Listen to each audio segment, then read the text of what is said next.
And also very pleased to have with us on the program right now from the Texas State Rifle Association, Alice Tripp. Alice, good evening to you. Hey, Cam. How are you? I am good. Thanks for coming on the program tonight. You bet. Well, the Texas Legislature gets back into session this week. Is that right? Tomorrow at noon, the 82nd session of the Texas Legislature gets gavelled in. All right, and this is always kind of a race against the clock because the legislature in Texas meets every other year. Yeah, it's in our state constitution that we meet from the second Tuesday in January for about 140 business days, not 140 days, but 140 business days during odd years. So it makes perfect sense to us, but it is a race against the clock to get budget, to get redistricting, and of course we've got two legislative issues on our agenda that we've absolutely got to get done this time. What are the big legislative priorities for TSRA this session?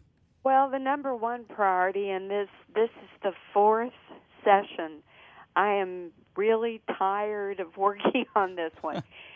We call it the Commuter Protection Act, but it's to protect the jobs of employees who want to have a firearm in their personal locked vehicle when parked on their employer's parking lot.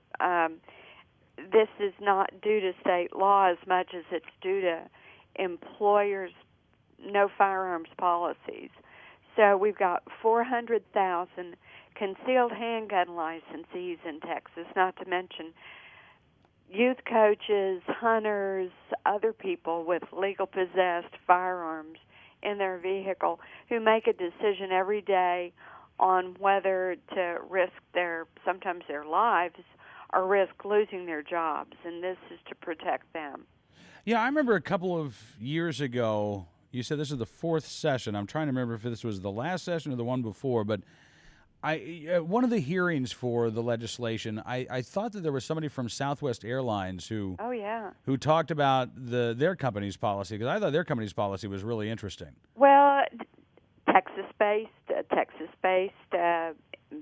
industry, Southwest Airlines, and what they allowed their concealed handgun licensees to do was if you came to Human Resources, they copied your license. They gave you the copy of your concealed handgun license in Texas. Mm-hmm. That went in your personnel file.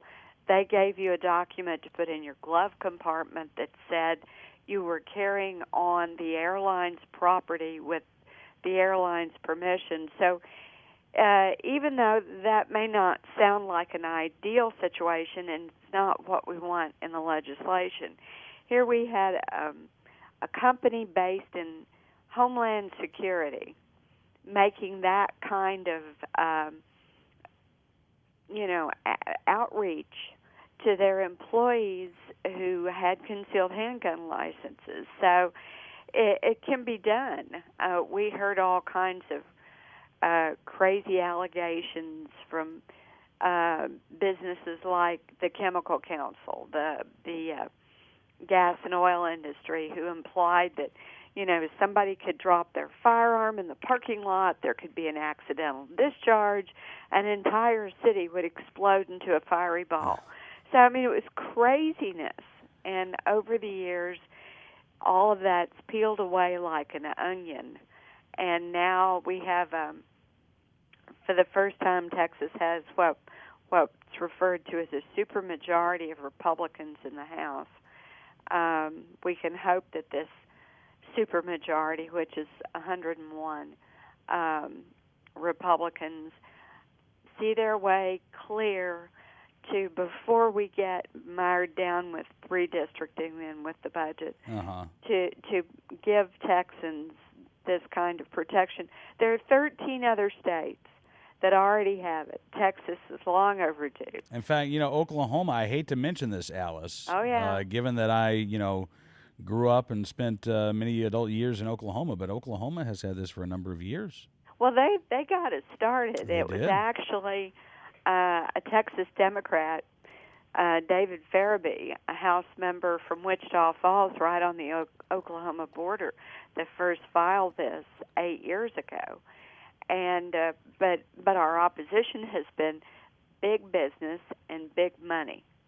And I hate to say it, but they keep raising their ugly heads, and it's nothing to do with logic, Cam, or reason, or even liability. It's a control issue. Well, I remember back in Oklahoma, the reason why the whole thing got started was there were some workers at Weyerhaeuser, right, which is a lumber company, and they were fired for having deer rifles in their car on the first day of hunting season, and they there was really no other place for them to park.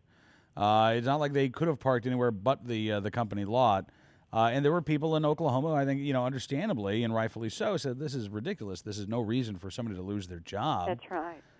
And that's when the legislation started. And again, as you mentioned, Alice, it was companies sadly like Conoco and Whirlpool who were arguing against the parking lot bill, and ultimately Oklahoma's law was upheld. Now Florida has parking lot legislation, as you say, 16 states across the country. Oh yeah, absolutely, and it's not for lack of trying.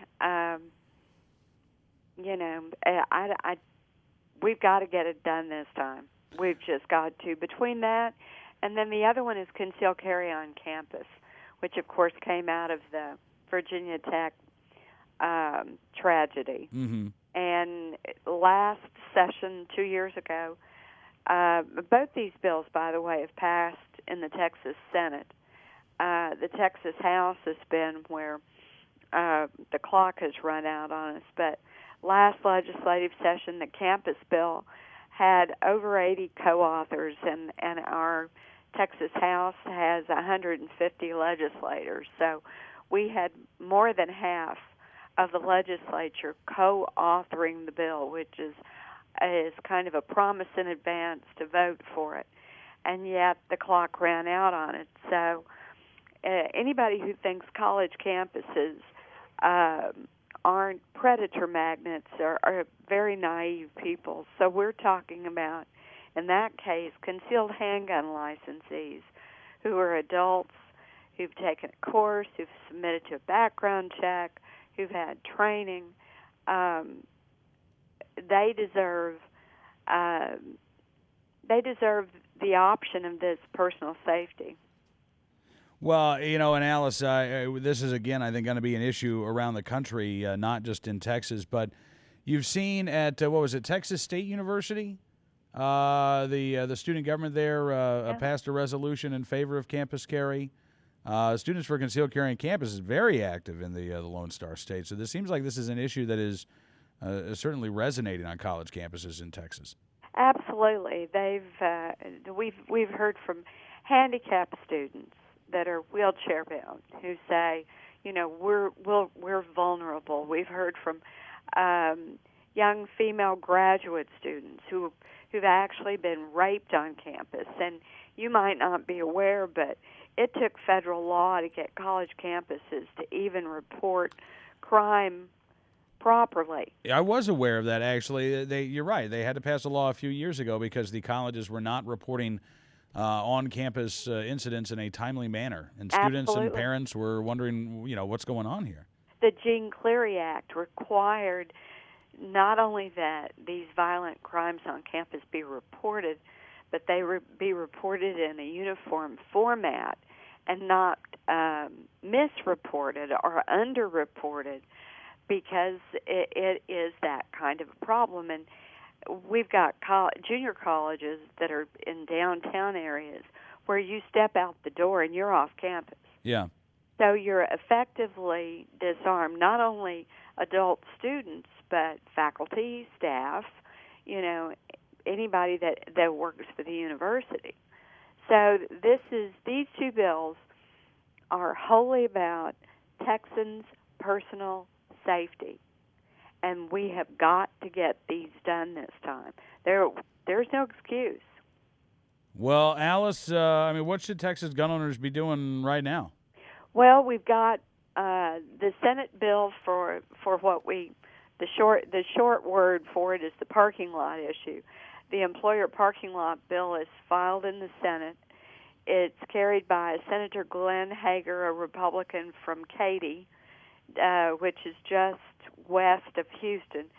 He's filed Senate Bill 321. We expect the House version that's being carried by Representative Tim Kleinschmidt, a Republican from an area called Lexington. We expect him to file his version of the House parking lot bill. Campus will be probably filed by the end of the week. Senator Wentworth, urge your state senators and your state representatives in Texas to co-author and to press for these bills to get early hearings and early passage so they don't get caught up in the business of the state of Texas. All right. Well, Alice, I know that when things start cranking up, it will be moving quickly, so I look forward to talking to you again in the very near future about both of these pieces of legislation, and glad you could come on the program tonight. Great, Cam. Appreciate the opportunity. Thank you, Alice.